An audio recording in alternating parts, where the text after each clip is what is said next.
Assalamualaikum warahmatullahi wabarakatuh.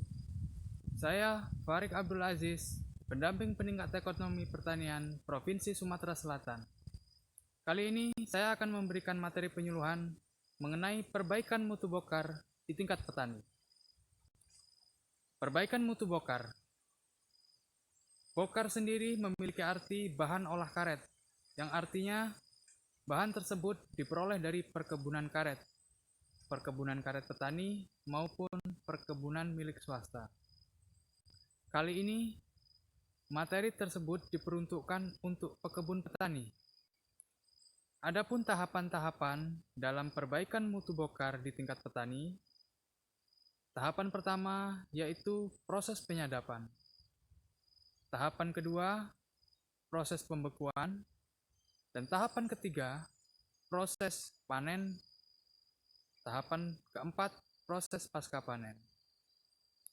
Pada tahapan pertama, proses penyadapan, memerlukan alat-alat dan bahan.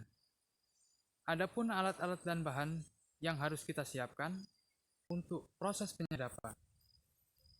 Yang pertama ada pisau sadap. Yang kedua, mangkok karet. Dan yang ketiga, talang berbahan besi sebagai media mengalir dari pokok batang menuju mangkok-mangkok wadah. Yang terakhir, ada kawat sebagai penyangga. Kali ini saya akan mempraktekkan langsung bagaimana proses penyadapan hingga dapat menghasilkan lateks.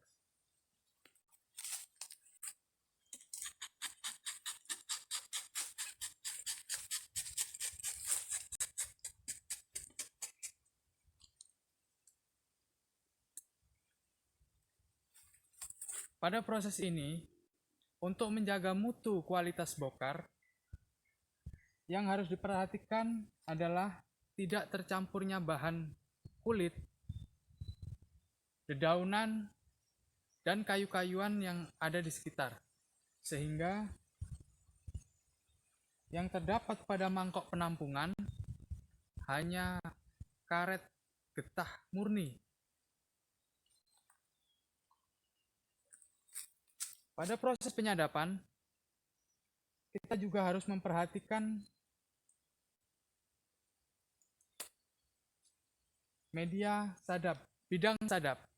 Pada bidang sadap, yang harus kita perhatikan adalah tidak terlalu dalam, sehingga tidak mengenai pokok kayu dan tidak merusak pada pohon karet tersebut. Selanjutnya, tahap kedua yaitu proses pembekuan. Adapun bahan dan alat-alat yang perlu dipersiapkan sebagai berikut. Pada tahapan yang kedua adalah tahapan pembekuan lateks atau karet. Bahan yang kita butuhkan adalah cuka karet atau bahan yang direkomendasikan dari pemerintah setempat.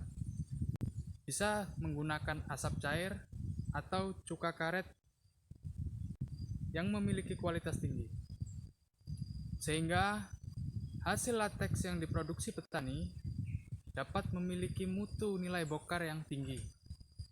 Dalam proses pemberian cuka karet, untuk dosis lahan 1 hektar perkebunan karet membutuhkan air sebanyak 15 liter dan campuran cuka karet sebanyak 40 ml.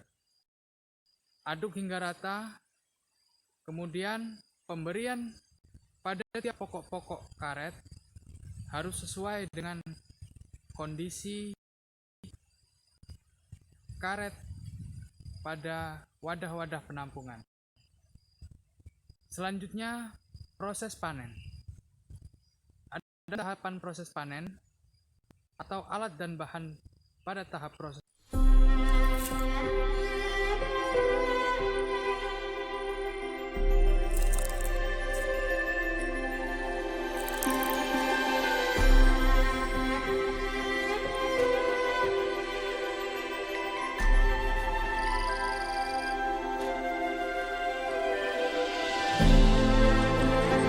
melalui beberapa tahap. Tahap pertama, proses penyadapan. Tahap kedua, proses pembukuan. Tahapan berikut adalah tahapan panen, yaitu tahapan penyadapan dalam 5 hari dan pada tahapan panen, alat-alat yang perlu disiapkan yaitu nempungan, getah, dan ember